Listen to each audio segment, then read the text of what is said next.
औज़ुबिल्लाहि मिनश्शैतानिर्रजीम बिस्मिल्लाहिर्रहमानिर्रहीम रब्बि यस्सिर वला तुअस्सिर वतम्मिम बिल खैर रब्बि इश्रह ली सदरी वयस्सिर ली अमरी वहलुल उक़दतम मिन लिसानी यफ़क़हू क़ौली अल्लाहुम्मा फ़क़िहना फ़िद्दीन अल्लाहुम्मा फ़क़िहना फ़िद्दीन अल्लाहुम्मा फ़क़िहना फ़िद्दीन रब्बि हब ली हुक्मन व अल्हिक़नी बिस्सालिहीन वजअल ली लिसाना सिद्क़िन फ़िल आख़िरीन वजअलनी मिन वरसति जन्नतिन नईम वग़फ़िर ली अबी इन्नहु कान मिनत तालिन। अल्हम्दुलिल्लाह। अच्छा जी, हमारे पास हम लोगों ने चैप्टर 9 स्टार्ट किया हुआ था। इसमें हम लोगों ने दी सेल्फ को अंडरस्टैंड किया है, मॉडर्न सॉल्यूशंस को अंडरस्टैंड किया है। किसी की कोई क्वेरी है तो ग्रुप में पूछ लीजिएगा, जो यूट्यूब से देख रहे हैं वो कमेंट्स में पूछ लें। अच्छा जी, हमारे पास हम लोगों ने क्या स्टार्ट करना था इस चैप्टर का, self as a start of glory. ठीक है, ग्लोरी बेसिकली किस चीज का नाम है? ग्लोरियस रेवोल्यूशन के बाद से स्टार्ट होने वाली जितनी भी रेवोल्यूशन थी उसको ग्लोरी कहा जाता है। ग्लोरी अपनी एग्जिस्टेंस में क्या चीज है? ग्लोरी का मतलब होता है किसी भी चीज को ग्लैमराइज करना, किसी भी चीज को ब्यूटीफाई करना, किसी भी चीज को जिद्दत तजदीद प्रोवाइड करना। ठीक है, self as a start of glory का मतलब क्या है कि सेल्फ के अंदर क्या क्या चीजें आनी जरूरी हैं जिसकी वजह से सेल्फ जो है वो ग्लोरीफाई हो जाएगी, ग्लैमरस हो जाएगी और एक स्टार्ट लेगी टुवर्ड जस्टिस सिस्टम। ठीक है, इसमें हमारे पास सबसे पहली चीज क्या है? Need of self awareness. जितनी ज्यादा अंडरस्टैंडिंग ऑफ सेल्फ होगी, कॉम्पिटेंस डेवलप होगी उतनी ज्यादा, और फिर लिमिट्स और बैरियर्स की अंडरस्टैंडिंग ज्यादा होगी, मेरिट्स डीमेरिट्स की अंडरस्टैंडिंग ज्यादा होगी, एफिकेसी ही उतनी ज्यादा बढ़ जाएगी, सेल्फ की उतना ही ज्यादा पोटेंशियल बढ़ जाएगा। ठीक है, जितनी कम सेल्फ अवेयरनेस होगी उतना ही लो सोशल कंस्ट्रक्ट होगा। नो सेल्फ अवेयरनेस होगी, नो अटैचमेंट विद सेल्फ होगी। ठीक है, हमारे पास जितनी भी जो अंडरस्टैंडिंग ऑफ रियलिटी है, जो अराउंड अस है, अराउंड यू पीपल है, वो क्या है? पॉलिटिक्स है, वो रियलिटी है, वो जितनी भी सोशल और इंडिविजुअल लेवल के स्ट्रक्चर्स हैं वो है। ठीक है, तो अब मोमिन की मिसाल देकर अगर मैं एक्सप्लेन करूं कि एक मोमिन जो है उसकी हुर्मत अल्लाह ताला के नज़दीक कायनात से ज़्यादा है। ठीक है, ये किस तरह से इक्वेशन जनरेट होती है? जिस तरह से एक मुसलमान है उसकी हुर्मत अल्लाह ताला के नज़दीक काबे से ज़्यादा है, तो एक मोमिन की हुर्मत अल्लाह के नज़दीक कायनात से ज़्यादा है। उसको सूरज चाँद सजदे करवाए नबी पाक सल्लल्लाहु अलैहि वसल्लम की ऊपर अल्लाह ताला ने कुरान पाक की आयत नाजिल फरमाई थी, जिसमें नबी पाक सल्लल्लाहु अलैहि वसल्लम को ये एक्सप्लेन किया गया था कि हज़रत यूसुफ अलैहिस्सलाम उस वक्त जब नबी नहीं थे, उस वक्त वो मोमिन थे और उन पर अल्लाह ने क्या किया? अल्लाह ने अपने राज खोले और उनको बताया कि वो नबी हैं, या उनसे उनको सजदे करवाए सूरज चांद के जरिए से ख्वाब में। ठीक है, तो मोमिन की वैल्यू जो है वो इस कायनात से बढ़कर है। और इसी के साथ साथ अगर हम देखें कि जो फिर हमारे पास मोहसिन है उसकी हुर्मत अल्लाह के नज़दीक अल्लाह ताला ने बताई नहीं। अल्लाह ताला ने सिर्फ ये कह दिया अल्लाह उनसे मोहब्बत करने वाले हैं, अल्लाह मुहसिनीन से मोहब्बत करते हैं। हमारे माशरे में बहुत सारे वो लोग होंगे जो ये इस चीज़ के दावेदार तो होंगे कि हम अल्लाह से मोहब्बत करते हैं, लेकिन वो लोग जिनकी गवाही अल्लाह दें कि अल्लाह उनसे मोहब्बत करते हैं, उनका दर्जा, उनका मुकाम, उनका लेवल आम इंसानों से बढ़कर बहुत ज़्यादा है। अब एक मोमिन की हुर्मत अगर कायनात से ज़्यादा है और मोहसिन की भी हुर्मत कायनात से ज़्यादा है, तो हम लोगों को इस चीज़ को अंडरस्टैंड करना चाहिए कि एक इंसान की वैल्यू क्या होगी। एक इंसान अगर एक इंसान नॉर्मल इंसान है उसकी क्या वैल्यू होगी, और अगर वो सेल्फ अवेयर्ड हो जाए तो उसकी वैल्यू कितनी ज़्यादा बढ़ जाती है। अहलियान दमिश्क की मैंने मिसाल दी थी एक दफ़ा पहले भी कि अहलियान दमिश्क के यहाँ इंसान वलीउल्लाह है और वो तमाम इंसान को इस तरह से देखते हैं कि वो वलीउल्लाह हो सकते हैं। ठीक है, इस तरह ये उसकी वैल्यू को एक्सप्लेन करती है। अब हमारे पास जो इंटरनल डिसोनेंस है यानी एक इंसान की सेल्फ के साथ कोई अटैचमेंट ना हो, कोई अंडरस्टैंडिंग ना हो सेल्फ के बारे में, तो उसकी सेल्फ बहुत छोटी हो जाती है, उसकी लोअर सेल्फ जनरेट होती है वो, क्योंकि अपनी सेल्फ के बारे में एक लिमिटेड अंडरस्टैंडिंग रखता है। बिगर सेल्फ की अंडरस्टैंडिंग होने का मतलब क्या है कि अंडरस्टैंडिंग की रियलिटी को समझना, अंडरस्टैंडिंग रखना रियलिटी की, और इर्द गिर्द में क्या चल रहा है उसके बारे में कॉन्शियसनेस रखना, हिकमत और विजडम की यूटिलाइजेशन होना।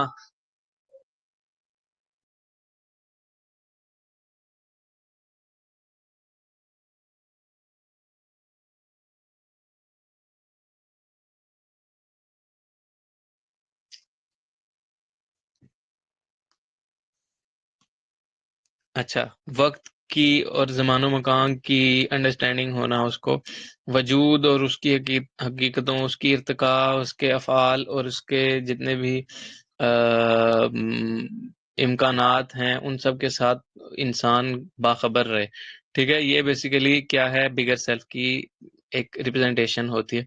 जो वक्त को नहीं समझता, वो वजूद और वजूद से मुंसलिक जितना भी वक्त है उसको नहीं समझता, और फिर वो अगर वजूद को और उससे मुंसलिक वक्त को नहीं समझ सकता, वो सियासत को नहीं समझता, वो सेल्फ को नहीं समझता, वो, और उसकी अपनी सेल्फ की अंडरस्टैंडिंग जो होती है बहुत ज़्यादा लो होती है, बहुत ज़्यादा करप्टेड होती है। हमारे पास जो फ़लसफ़ा हयात है, उसमें सेल्फ अवेयरनेस जिसने की होती है, जो लोग सेल्फ अवेयर्ड होते हैं बेसिकली वो पॉलिटिक्स को समझते हैं, वो फ़िलॉसफ़ी ऑफ लाइफ़ को समझते हैं, वो अपनी लाइफ़ को फिर डिवाइस कर सकते हैं इन अकॉर्डेंस टू इस्लाम, और मॉडर्न डे में उसकी रेलेवेंस जनरेट कर सकते हैं, और रैशनैलिटी और लॉजिक के प्रिंसिपल्स को अंडरस्टैंड करते होते हैं। उनका एक ख़ास विज़न होता है और उनके यहाँ विज़न की मैनेजमेंट होती है। वो फिलॉसफी की इम्प्लीमेंटेशन करते हैं, उनको पता होता है क्या करना है, क्यों करना है, किन के खिलाफ करना है, कब करना है, कैसे करना है, एटसेट्रा एटसेट्रा। इनको ये सब चीज़ों की अंडरस्टैंडिंग होती है, उनकी थॉट शार्पन्ड होती है, पॉलिश्ड होती है, प्यूरिफाइड होती है, यूनिवर्सल होती है, ठीक है? ये चीज़ें अंडरस्टैंड करना बहुत ज़रूरी है एक सेल्फ की अंडरस्टैंडिंग के लिए। नीड ऑफ सेल्फ अवेयरनेस के अंदर ये चीज़ और नीड ऑफ कॉम्पिटेंस के अंदर ये चीज़ें हैं। ठीक है, हमारे पास नीड ऑफ कॉम्पिटेंस के अंदर अगर मैं मज़ीद एक्सप्लेन करूँ, कॉम्पिटेंस के भी आगे फर्दर फैक्टर्स चाहिए होते हैं। कौन-कौन से कॉम्पिटेंसी के फैक्टर्स चाहिए होंगे एक इंसान को कि वो ग्लोरीफाई हो जाए, ग्लैमरस हो जाए, या वो स्टार्ट ले ग्लोरी का।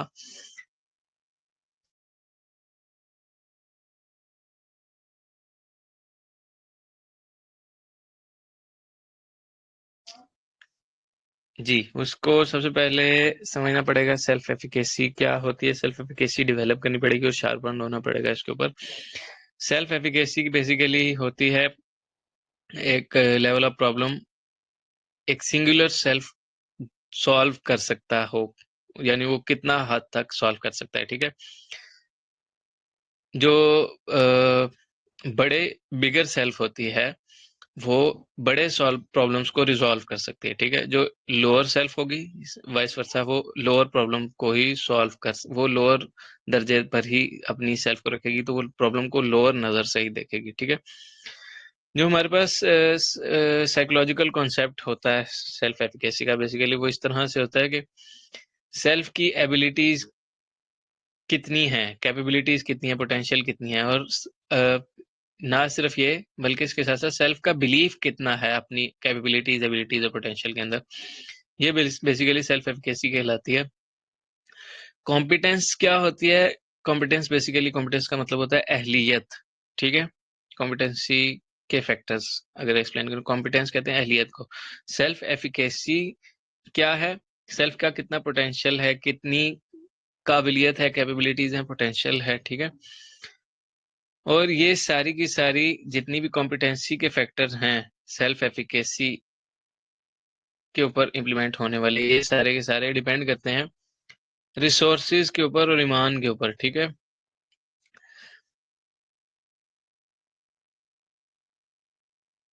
यानी ये चीज़ डिनोट करवाते हैं, कोई चीज़ कितनी अवेयर्ड है, कितनी ज़्यादा परफेक्शन रखती है अपने अंदर। जितनी ज़्यादा कॉम्पिटेंट होगी, उसका मतलब वो इतनी ज़्यादा सेल्फ एफिकेटेड है, सेल्फ एस्टीम उसकी, सेल्फ कॉन्फिडेंस और फाउंडेशन ऑफ एम्बिशन उसके अंदर उतनी ज़्यादा अच्छे तरीके से डेवलप्ड होंगे। एक एक करके सारी चीज़ों को समझते हैं। सेल्फ एफिकेसी को एक्सप्लेन कर रहा था मैं। हमारे पास सेल्फ एफिकेसी सिंगुलर सेल्फ की कितनी होती है अगर हम देखेंगे तो वो एक सिंगुलर सेल्फ की सेल्फ एफिकेसी होगी। अगर एक बिगर सेल्फ है यानी मल्टीपल ग्रुप ऑफ पीपल हैं, वो एक रिप्रेजेंट करवा रहे हैं एक स्पेसिफिक सेल्फ को, तो एक स्पेसिफिक सेल्फ की बिगर सेल्फ की रिप्रेजेंटेटिव हो जाएंगी, तो वो बिगर सेल्फ की कैपेबिलिटीज, एबिलिटीज, पोटेंशियल को रिप्रेजेंट करवा रहे होंगे, तो वो बिगर सेल्फ की एफिकेसी होगी। ठीक है, जितनी लिमिट ऑफ सेल्फ होगी उतनी लिमिट ऑफ एफिकेसी होगी। एक बंदा कितने 10 कुफार के खिलाफ बताया गया कि लड़ सकता है, उसके बाद एक बंदे को बताया गया कि वो 2 के बराबर। ठीक, तो इस तरह से क्या है कि वो एक एफिकेसी बताई गई कि उसकी इतनी एफिकेसी होनी चाहिए। इसको मजीद अंडरस्टैंडिंग इसकी ले लेते हैं। हमारे पास जो सेल्फ एफिकेसी होती है इसके अंदर हमारे पास 2 फैक्टर्स आ जाते हैं, सेल्फ एस्टीम और सेल्फ कॉन्फिडेंस की। इसके साथ साथ एक सेल्फ वर्थ भी आ जाती है। सेल्फ वर्थ भी एक चीज होती है जो कि कॉम्पिटेंसी के फैक्टर्स के अंदर आती होती है। यहाँ पर मैं लिख भी देता हूँ।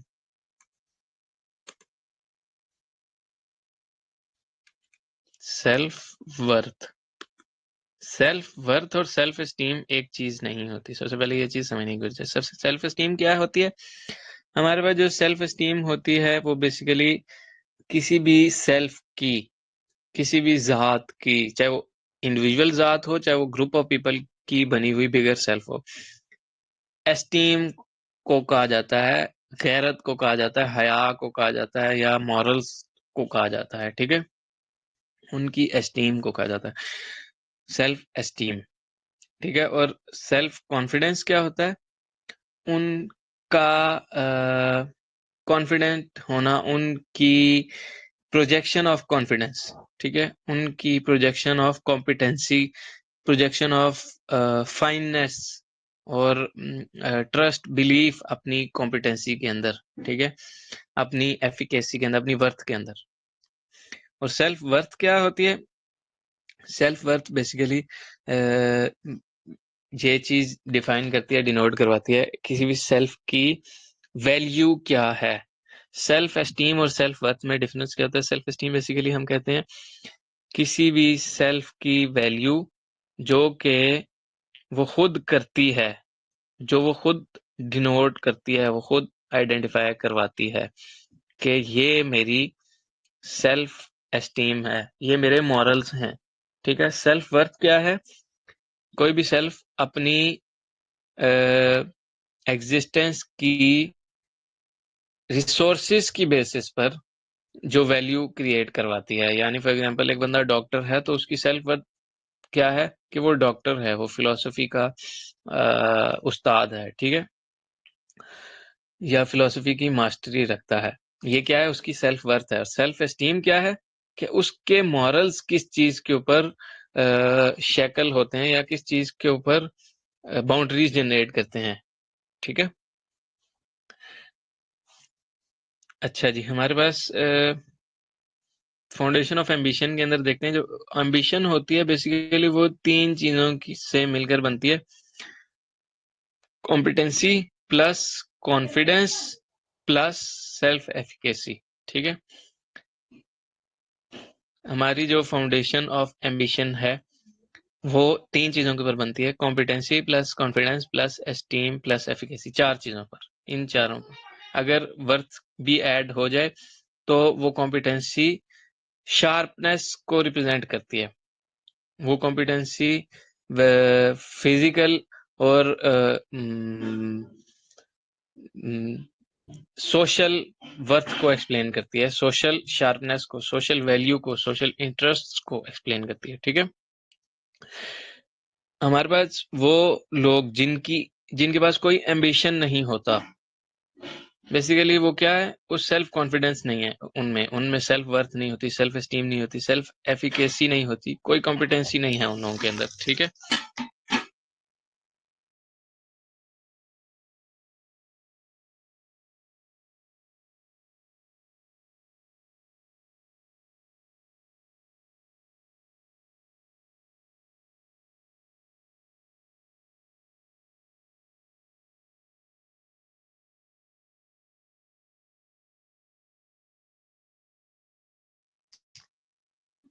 आसान जुबान में अगर इसको उर्दू में बोलूं, वो बंदा जिसका कोई मकसद हयात नहीं होता, उसकी कोई गैरत नहीं होती, कोई उसका एतबार भरोसा नहीं होता, कोई ऐसी चीज नहीं होती कि जिसके ऊपर वो कॉन्फिडेंट हो सके, और उसकी कोई सेल्फ एफिकेसी नहीं होती है, कोई ऐसी एसेंस नहीं होती जो जिसको बुनियाद बना सके। ठीक है, हमारे पास एम्बिशन जो होता है वो कॉम्पिटेंसी ऑफ विजन को रिप्रेजेंट करता है। एम्बिशन बेसिकली कहते ही विजन की कॉम्पिटेंस को है। Competence in social and professional context, सब समझते हैं कि ये क्या चीजें होती हैं हमारे पास जो सोशल स्ट्रक्चर्स होते हैं और प्रोफेशनल स्ट्रक्चर्स होते हैं, बेसिकली वो इंडिविजुअल यूनिट की इंटीग्रेशन से बनते हैं। मल्टीपल इंडिविजुअल यूनिट जब इंटीग्रेट होते हैं तो वो सोशल और प्रोफेशनल स्ट्रक्चर्स जनरेट करवाते हैं हमारे पास।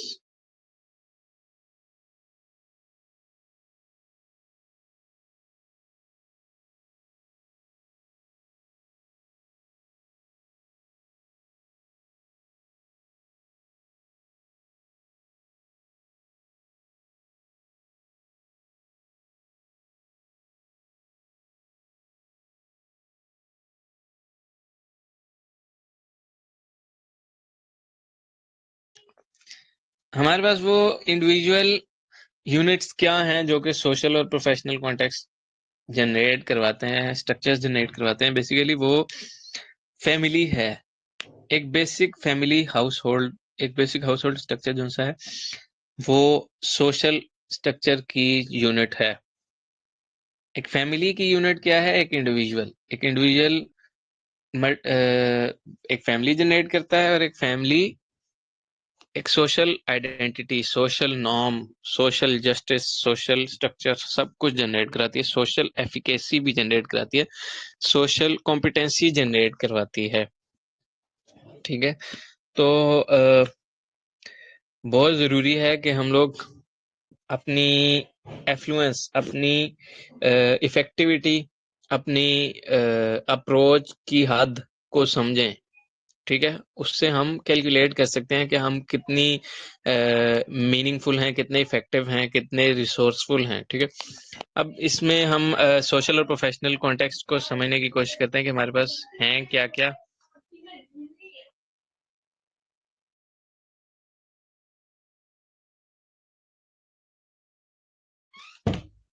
सबसे पहले हम लोगों को एक सोशल सर्कल और एक मॉडर्न दावा का स्ट्रक्चर जनरेट करना पड़ेगा।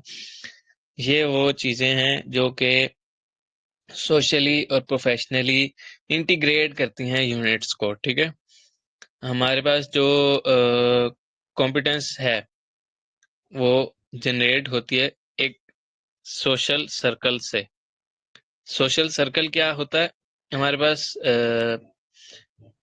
इंडिविजुअल यूनिट्स जब आपस में इंटीग्रेट हो जाते हैं तो एक सोशल सर्कल बना देता है। हमारे पास इंस्टीट्यूशनल स्ट्रक्चर जितने भी हैं, स्कूल हो गया, मदारिस हो गए, हमारे पास एग्जाम्पल में अगर हम देखें कोई फुटबॉल की टीम हो गई, कोई गेमिंग लीग हो गई, कोई इसके अलावा हमारे पास कोई लर्निंग हब हो गए, कोई प्रॉब्लम सॉल्विंग हब्स हो गए। हमारे पास कुछ भी एक सर्कल को जनरेट करवा सकता है। ठीक है, जिसमें इंडिविजुअल यूनिट्स आकर इकट्ठे इंटीग्रेट हो जाएं। अब ये इंटीग्रेशन किस चीज के बेसिस पर होती है? ये इन्फ्लुएंस होती है बेस्ड ऑन कैरिज्मा। ये चलते फिरते एक आइडेंटिटी को रिप्रेजेंट करते हैं, और जब इनमें हमारे पास दीन होगा, सोशल सर्कल्स में दीन होगा, तो बेसिकली एक चलते फिरते दीन की पिक्चर होगी, एक करेक्टर की, मोरालिटी की या कॉम्पिटेंसी की एक पिक्चर होगी। और बेसिकली यही दाई दावा को रिप्रेजेंट करते हैं। चलता फिरता सबूत, नबी पाक सल्लल्लाहु अलैहि वसल्लम के बारे में अम्मी आयशा रज़ी अल्लाह ने फरमाया था कि वो चलते फिरते कुरान पाक की अक्कासी हैं, कुरान पाक की मिसाल है, चलता फिरता कुरान है। और बेसिकली यही दावा होता है। मॉडर्न दावा क्या है? हमारे पास जो तबलीग है वो कॉम्पिटेंसी, करिश्मा और हिकमा के साथ साथ हो। ठीक है, ये 3 फैक्टर अगर आ जाएं, कॉम्पिटेंसी, करिश्मा और हिकमा, तो ये हमारे पास मॉडर्न दाई बन जाता है। जो मॉडर्न दाई है हमारे पास, वो इनकॉम्पिटेंट है, उसके पास करिश्मा नहीं है, उसके पास हिकमत नहीं है, जिसकी बेसिस पर उसको सही से दीन का काम फैलाना नहीं आता, ठीक है, दीन को रिप्रेजेंट करवाना नहीं आता। तो मॉडर्न दाई को चाहिए कि वो अपने अंदर क्या क्या करे, वो मॉडर्न सोल्यूशन डेवलप करे। मॉडर्न सॉल्यूशंस कौन से? कॉम्पिटेंट हो, कॉम्पिटेंसी एक्वायर करे, कैरिज्मा डेवलप करे, विजडम यानी हिकमा को एक्वायर करे, ठीक है। हमारे पास सेकंड पॉइंट की तरफ चलते हैं, सोशल और प्रोफेशनल कॉन्टेक्स्ट ऑफ कॉम्पिटेंसी में ये चीज समझने की जरूरत है कि जब भी मॉडर्न दाई दावा का काम स्टार्ट करेगा, एक सोशल सर्कल में रिप्रेजेंटेशन स्टार्ट करता है कोई भी आदमी, किसी भी स्पेसिफिक चीज की, दावा को साइड पर रखें, एक जनरल भी बात करें किसी भी स्पेसिफिक चीज की, तो उसको हमेशा क्या चीज फेस करनी पड़ती है? एक बैकलैश, एक रेजिस्टेंस फेस करनी पड़ती है। उस रेजिस्टेंस को मेंटेन करने के लिए, उस रेजिस्टेंस के अगेंस्ट कंसिस्टेंसी को मेंटेन करने के लिए उसको एक डेडिकेशन चाहिए होगी, ठीक है। हमारे पास resistance and affinity to morality चाहिए उसको। ये दोनों फैक्टर्स हैं जो कि बैलेंस क्रिएट करते हैं। एफिनिटी किस चीज की हो सकती है? एक डेडिकेशन की हो सकती है, कंसिस्टेंसी की हो सकती है, इन्वेस्टमेंट की हो सकती है, मल्टीपल वेज होते हैं हमारे पास। जो रेजिस्टेंस है उसका मतलब क्या होता है? किसी भी चीज को रेजिस्ट करना, किसी भी मकसद में आने वाले मसाइब को रेजिस्ट करना, फेस करना, बियर करना और उनको सब्र के साथ बियर करते जाना, ठीक है। शादी एक जिंदा मिसाल है। जो शादी एक हार्ड वे है जिसके थ्रू एक बंदा सब्र, पेशेंस और रेजिस्टेंस डेवलप करता है, सीखता है। अच्छा, इसके बाद हम लोग जब रेजिलियंस डेवलप करते हैं, रेजिस्टेंस डेवलप करते हैं, तो एंड्योरेंस टू सरवाइव के प्रिंसिपल्स सीख जाता है बंदा, ठीक है। हार्डशिप्स में रहना सीख जाता है। और यही चीज डेडिकेशन के साथ अगर की जाए, एफिनिटी के साथ की जाए, तो ये कॉम्पिटेंसी शो करवाती है विजन के अंदर, ठीक है। जितना ज्यादा विजन कॉम्पिटेंट होगा, उतनी ज्यादा कॉम्पिटेंसी की फैक्टर्स की अडॉप्शन के साथ वो चीज ग्लोरीफाई होगी, ठीक है, ग्लैमरस होगी। अब हमारे पास लास्ट इसमें चीज है रिस्पॉन्सिबिलिटी एंड प्रोएक्टिवनेस। तो रिस्पॉन्सिबिलिटी क्या है?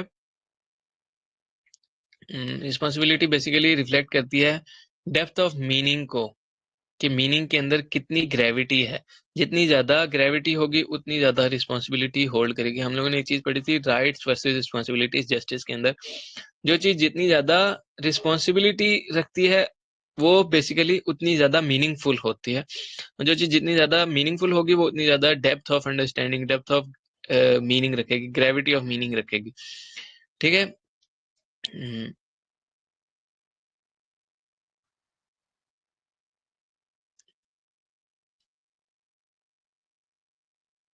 हमारे पास जो फ्योडोर की एक किताब है, फ्योडोर दोस्टोवस्की, इसकी एक किताब है क्राइम एंड पनिशमेंट, ठीक है।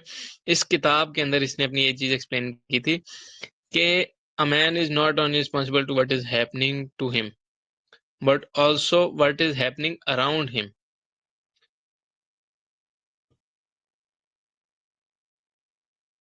ये इतनी गहरी बात है, यानी कि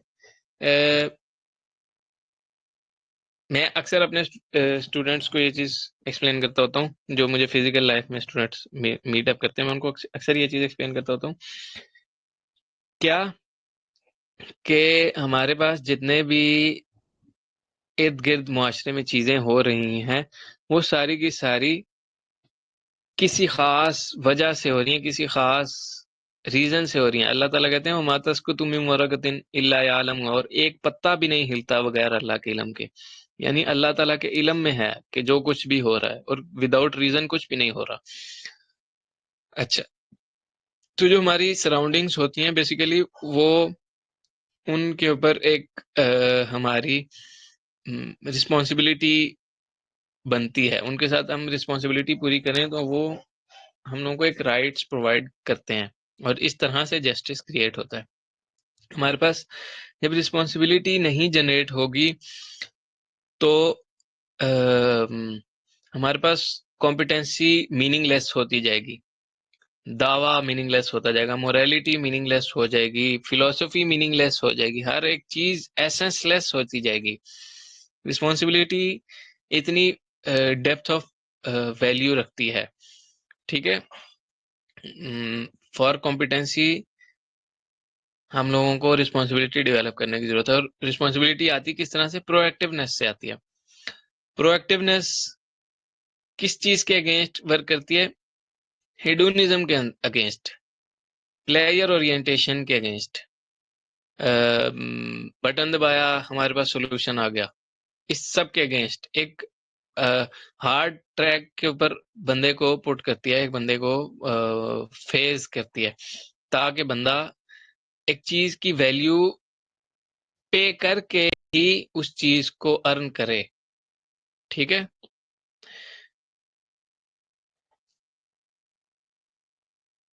लास्ट में हमारे पास यहाँ पर रिस्पॉन्सिबिलिटी और प्रोएक्टिवनेस की इंपॉर्टेंस की अगर मैं एक्सप्लेन करूं, मौलाना रूम फरमाते होते हैं, मौलाना रूम अपनी किताब में फरमाते थे, दो पर हैं इंसान के, एक पर खुदी का है और एक दूसरा पर आशनाई का है, ठीक है। एक पर खुदी का है और दूसरा पर खुद आशनाई का है। यानी अगर मैं इसको मजीद अच्छे वर्ड्स में एक्सप्लेन करूं, एक पर जो है वो हमारा सेल्फ कॉन्फिडेंस है, दूसरा क्या है? सेल्फ एस्टीम है, ठीक है, सेल्फ अवेयरनेस है।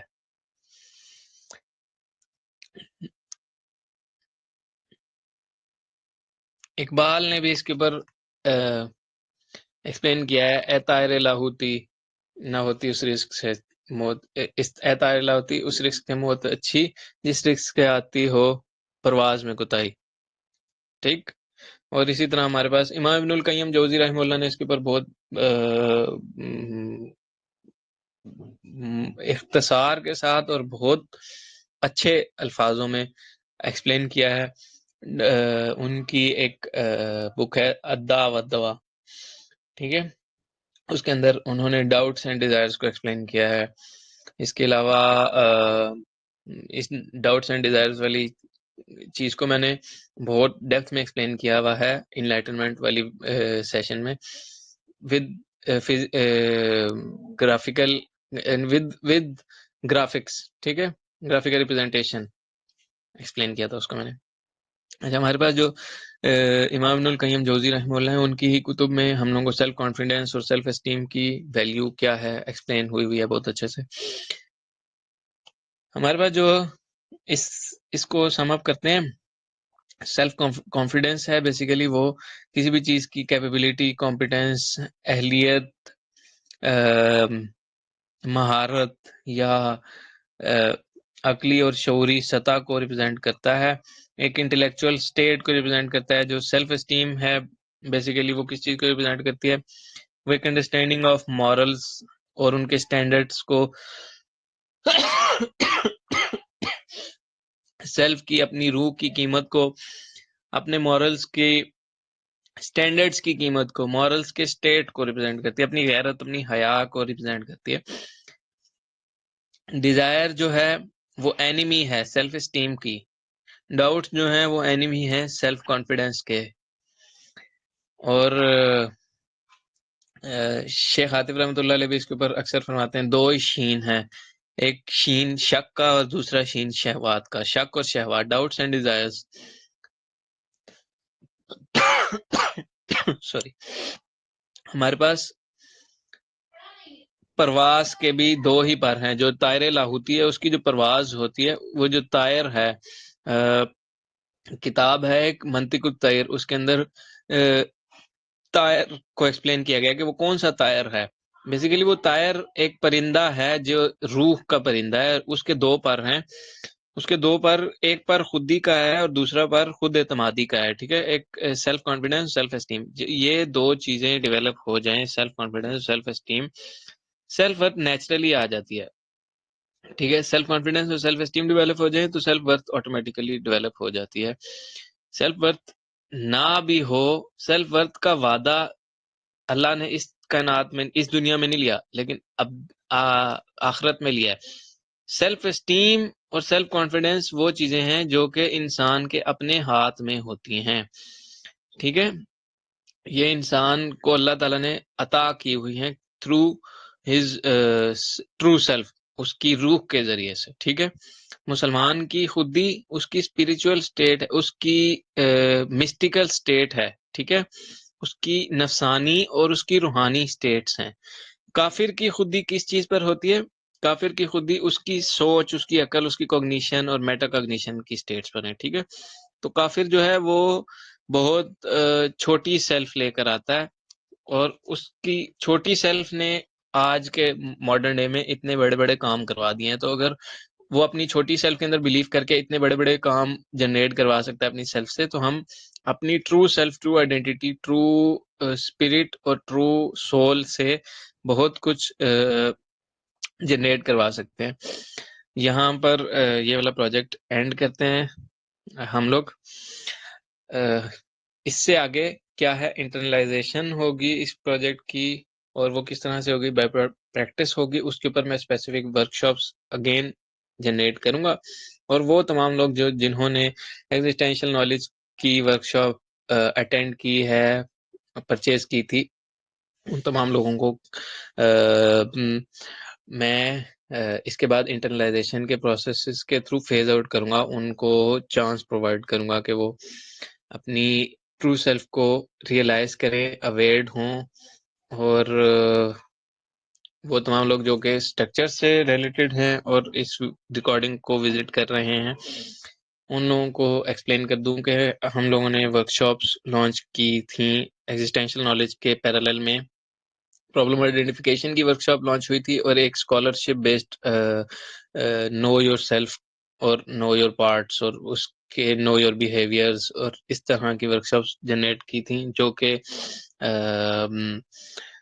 टेंजिबल थी, असाइनमेंट बेस्ड थी, और जिन जिन ने वो अवेल किए हैं उन उनको वो चांस प्रोवाइड किया गया है वेबसाइट का कि वो लॉग इन करें, वहां पर अपना पोर्टल जनरेट करें और वहां पर अपनी